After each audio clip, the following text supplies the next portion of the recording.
Hi guys, good morning. आज मैं एक ऐसे टॉपिक पे बात करने जा रहा हूँ जो लगभग गांव के बच्चों की कमजोरी होती है। खासकर वे बच्चे जो गांव में रहते हैं और वो ये समझते हैं कि ये भाषा, ये लैंग्वेज जिसकी मैं बात करने जा रहा हूँ वो गांव की भाषा नहीं बल्कि शहर की भाषा होती है। जो बच्चे अंग्रेजी माध्यम से पढ़े होते हैं, जो बच्चे इंग्लिश मीडियम स्कूल से पास आउट होते हैं, ये उनकी भाषा होती है। गलत। ये भाषा उनकी नहीं होती है, ये भाषा आपकी भी हो सकती है, या यूं कहें कि आपके डर के कारण आप उसको बोल नहीं पाते हैं। मैं बात कर रहा हूँ इंग्लिश स्पीकिंग की, फ्लुएंसी इंग्लिश स्पीकिंग की। हालांकि आप डर के कारण बोलते नहीं हैं, हालांकि आपकी अंग्रेजी अच्छी होनी चाहिए, अंग्रेजी अच्छी होती भी है, आपका ग्रामर पोर्शन अच्छा होता है, बट आप बोल नहीं सकते हैं। रीज़न आपके अंदर बैठा हुआ भय, संकोच, हेजिटेशन। तो मैं आपको शुरू से बताऊंगा, स्टार्टिंग से बताऊंगा कि आपको इंग्लिश बोलने में परेशानी क्यों होती है और आप बोल क्यों नहीं पाते हैं। एक तो आपका माहौल फैक्टर होता है, दूसरा ये होता है कि आप छोटी छोटी गलतियों को करने से डरते हो, या बोलते समय जो आपकी गलतियां होती हैं आप उनको इग्नोर नहीं करते हो, आप उसको नज़रअंदाज नहीं करते हो। That's why you are unable to speak English fluently. नमस्कार, मेरा नाम है राजकुमार आचार्य और मैं आपको एक ऐसे टॉपिक पर ले जाने आया हूँ जो आपको इंग्लिश में फ्लुएंसी देगा। धारा प्रवाह आप बोल पाएंगे। मेरे साथ कुछ दिनों की प्रैक्टिस और आप धारा प्रवाह इंग्लिश बोल पाएंगे। मैं यहाँ पर एक छोटा सा सेंटेंस आपको बताऊँगा आज की क्लास में, because this is my first class. और आप यदि ज्वाइन करना चाहें तो मैं आपको डेट और शेड्यूल सब कुछ आज की क्लास में बताऊँगा। मैं आपको एक छोटा सा एग्जाम्पल देता हूँ कि एक सेंटेंस होता है, हम लोग जो कुछ भी बोलते हैं, जो कुछ भी कहते हैं, उसका एक मीनिंग होता है, और मीनिंगलेस कुछ भी बोला हुआ वो एक्चुअली सही नहीं होता है, ना ग्रामर के दृष्टिकोण से ना ही शब्दों के दृष्टिकोण से। तो मैं एक छोटा सा एग्जाम्पल देता हूँ कि हम लोग प्रत्येक दिन के यूज में कुछ बातें बोलते हैं, कुछ वाक्य कहते हैं। तो एक्चुअली वाक्य होता क्या है, यहाँ मैं ये कहना चाहता हूँ कि मैं यहाँ पे ग्रामर बताने की बात नहीं कर रहा हूँ, मैं ग्रामर पढ़ाने नहीं आया हूँ।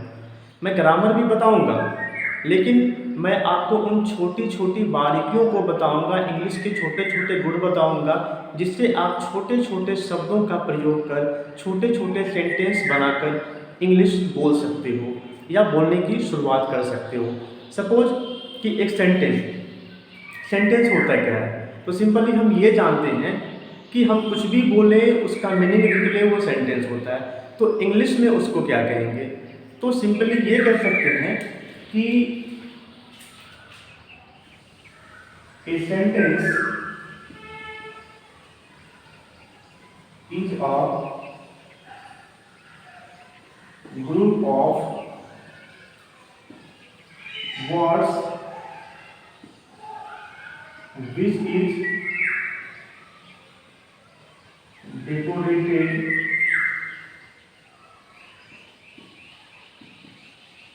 according to the rule of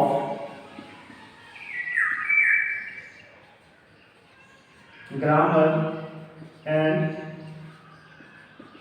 gives a perfect meaning is known as a sentence. Simply मैं एक सेंटेंस यहाँ पे लिखा हूँ जो वाक्य को दर्शाता है, जो सेंटेंस को दर्शाता है। कि सेंटेंस होता क्या है कि सिंपली यहाँ पे कि अ sentence is a group of words which is decorated according to the rule of grammar and give a perfect meaning। शब्दों का वैसा समूह जो ग्रामर के नियम के अनुसार, व्याकरण के नियम के अनुसार सजा हुआ हो और एक परफेक्ट मीनिंग देता हो उसे हम सेंटेंस कहते हैं।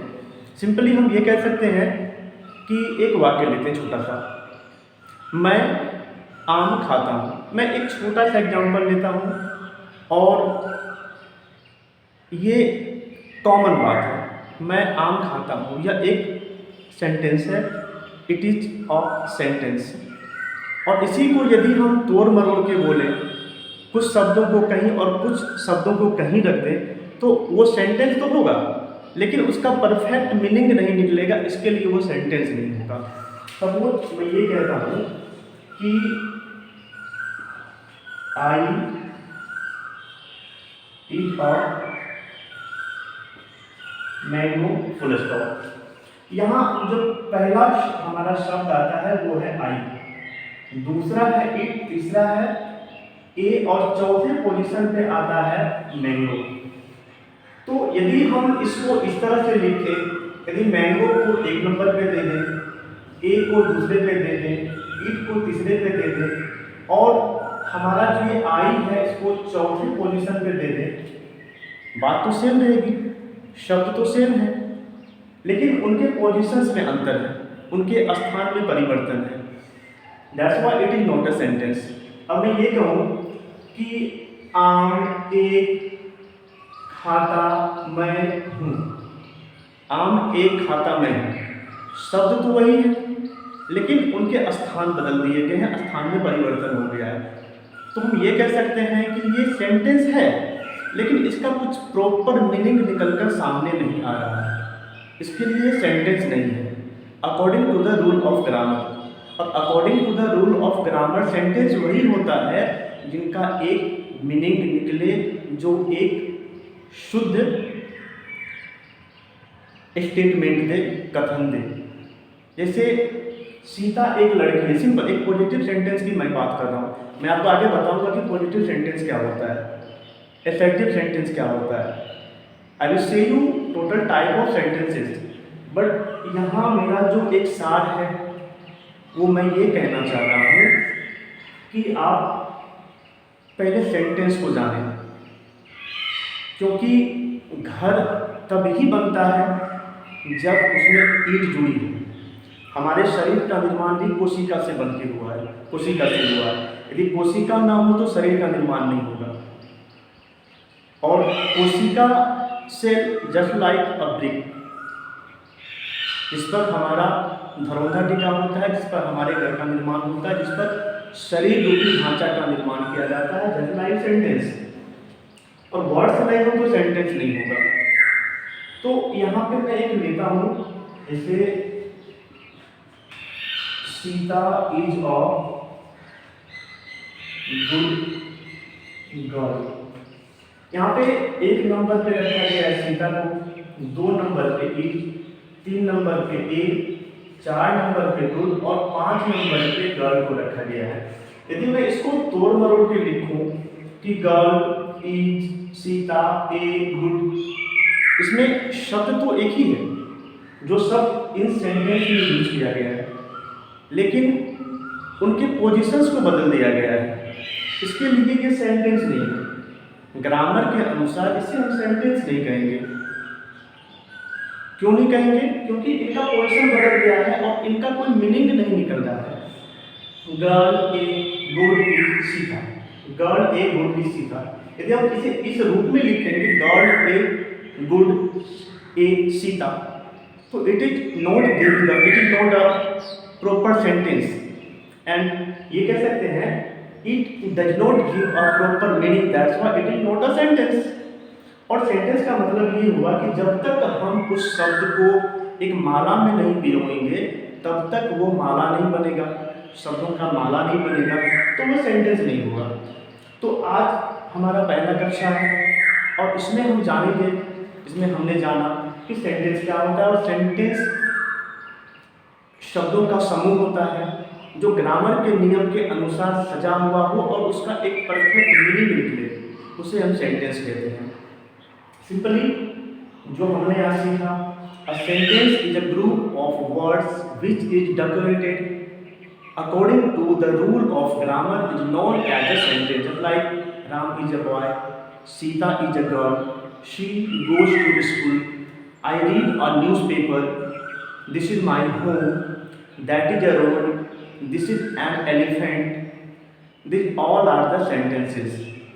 आज हमारा पहला कक्षा इंट्रोडक्शन क्लास, और आप इस बात को छोड़ दो कि अंग्रेजी गांव की भाषा नहीं होती है। अंग्रेजी जो हिंदी माध्यम से पढ़े बच्चे होते हैं उनकी भाषा नहीं होती है। ये सबों की भाषा होती है। सिर्फ हमें अपने अंदर के डर को निकालना है, झिझक को निकालना है, और इसे प्रेजेंट कैसे करना है वो हमें सीखना है। आज जो हमने सीखा आप इस पर अमल करें और अगले कक्षा का इंतज़ार करें, जो बहुत ही जल्द नेक्स्ट वीडियो के रूप में हमारे स्किल IQ हिंदी के चैनल पे अपलोड होगा। और यदि आपको चैनल अच्छा लगे, आपको ये जो मैंने पढ़ाया वो अच्छा लगे, आप हमारे साथ जुड़ना चाहें, इसकी कोई कॉस्ट नहीं है। मैं आपको अभी फ्री ऑफ कॉस्ट पढ़ाऊँगा और आप हमसे जुड़े रहिए, इंग्लिश सीखिए, इसे बोलने का प्रैक्टिस कीजिए। मैं आपको जो नेक्स्ट हमारी कक्षा होगी, क्लास होगी, मैं उसमें आपको छोटे छोटे सेंटेंस दूंगा, जो आपका होमवर्क होगा, जो आपका गृह कार्य होगा। मैं इंग्लिश सिखाऊंगा लेकिन आसान हिंदी भाषा में। जी हाँ, मैं आपको इंग्लिश सिखाऊंगा। I will teach you English. I will make you understand how to read and write and speak English in easy Hindi language. तो बने रहिए हमारे साथ, stay with us and connected with us in skill IQ Hindi. नमस्कार, see you in next class. Thank you.